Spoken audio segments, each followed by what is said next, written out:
अस्सलाम वालेकुम प्यारे बच्चों कैसे हैं आप सब। प्यारे बच्चों, आज मैं आपके लिए एक लालची बादशाह की कहानी लाई हूँ जिसने बहुत सारा खजाना जमा किया था और फिर एक दिन उसी खजाने में उसकी मौत हो गई। तो चलिए बच्चों, कहानी शुरू करते हैं। एक बादशाह ने अपनी रियाया पर बहुत जुल्म किया और उन पर जुल्म कर करके उसने बहुत सारा खजाना जमा कर लिया था और उसे एक जंगल में खुफिया गार में छुपा दिया। गार के दरवाजे की 2 चाबियां थी, एक बादशाह के पास थी और दूसरे उसके वजीर के पास थी। इन दोनों के अलावा किसी को भी इस गार के बारे में नहीं मालूम था। एक दिन सुबह के वक्त बादशाह अपना खजाना देखने के लिए गार की तरफ गया और दरवाज़ा खोलकर अंदर दाखिल हो गया।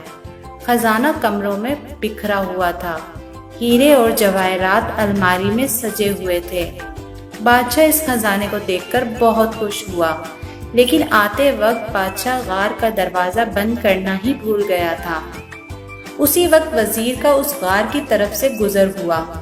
वजीर ने जब खजाने का दरवाज़ा खुला देखा तो हैरान रह गया। वो समझा कि गलती से दरवाजा खुला रह गया है।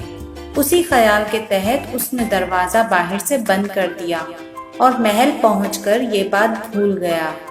जब बादशाह हीरे जवाहरात का मुआयना करने से फारिग हुआ तो वापसी का सोचा, लेकिन जब वो दरवाजे की तरफ पहुंचा तो देखा कि वो तो बंद था। बादशाह ने दरवाजे को खूब जोर जोर से पीटना शुरू कर दिया और साथ साथ चिल्लाना भी कि खोलो, दरवाजा खोलो, मैं अंदर हूँ। लेकिन वीरान जंगल में उसकी आवाज सुनने वाला कोई भी ना था। वो वापस अपने खजाने की तरफ गया और उनसे दिल बहलाने की कोशिश करने लगा, लेकिन भूख और प्यास के हाथों मजबूर होकर फिर से दरवाजे की तरफ गया और फिर से उसने चीखना चिल्लाना शुरू कर दिया, दरवाजा खोलो, दरवाजा खोलो, दरवाजा खोलो। लेकिन वहाँ कोई होता तो उसकी बात सुनता ना। और फिर वो थक हार कर दोबारा खजाने के पास वापस आ गया। भूख और प्यास की शिद्दत इतनी बढ़ी कि आखिरकार वो हीरों से भीख मांगने लगा। ए कीमती पत्थरों, मुझे एक वक्त का खाना दे दो। ए कीमती पत्थरों, मुझे एक वक्त का खाना दे दो। इसे ऐसा लगा जैसे वो हीरे इसकी सादगी पर जोर जोर से हंस रहे हों। इसने एक हीरा उठाया और जोर से दीवार पर मारा, फिर मोतियों से अपनी फरियाद करने लगा कि ए कीमती मोतियों, मुझे एक गिलास पानी दे दो। ए कीमती मोतियों, मुझे एक गिलास पानी दे दो।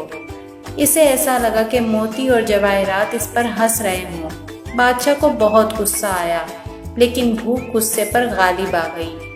आखिरकार भूख की शिद्दत इतनी बढ़ी कि वो निढाल होने लगा और उसने दुनिया को पैगाम देने के लिए जमीन पर कुछ लिखा और उसके बाद बादशाह का इंतकाल हो गया। वजीर बादशाह को तलाश करता हुआ उस गार की तरफ से गुजरा तो उसने सोचा कि बादशाह के खजाने का कुछ अता पता मालूम कर लूं। जब वो गार के अंदर दाखिल हुआ तो क्या देखा कि बादशाह जमीन पर मरा पड़ा है और जमीन पर लिखा हुआ है कि दौलत किसी को जिंदगी नहीं दे सकती। तो देखा बच्चों आपने, हमें कभी भी लालच नहीं करनी चाहिए और हमेशा अल्लाह ताला के दिए हुए में ही सब्र शुक्र करना चाहिए। बच्चों, मुझे उम्मीद है कि आपको आज की कहानी बहुत पसंद आई होगी। मिलते हैं अगली कहानी में।